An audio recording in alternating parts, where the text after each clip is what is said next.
Also tonight, we have an update about a homeowner in Cypress who has long complained about exposed power lines in his neighborhood. We first brought you this story earlier this month, and after we started pushing Centerpoint for answers, there's finally a solution. Yes, there is. KHOU 11's Michelle Choi back on Orchard Mist Drive tonight with the update. Michelle? Yeah, the last time we were in this backyard, things look very different. You can now see that those exposed power lines are gone, and all that's left are these yellow utility flags, which tell the story of what's changed. The Monday after you guys showed up, and they had like 6 crews out here working, and they started digging this all up. For homeowner David Green, it was the solution he'd been waiting more than a year to see.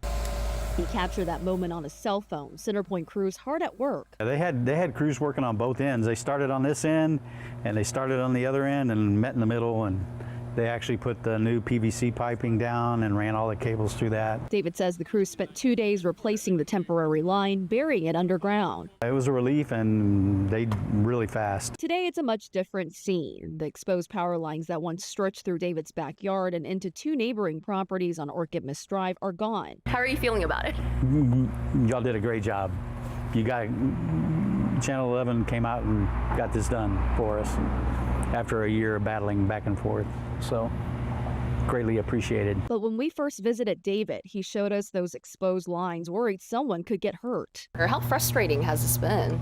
It's pretty frustrating because I'm even afraid to, let the dog out. About an hour after we arrived that day, Centerpoint crews also showed up repairing the exposed wiring in one neighbor's backyard while we were still on scene. Days later, crews returned to complete the larger project. Today, we checked on those neighboring yards once again. It's much better. Yeah. Centerpoint tells us at the time the temporary line was what the company calls a bypass and said it did not pose a danger. For David, he's simply glad it's no longer running through the neighborhood. Do you feel safer now?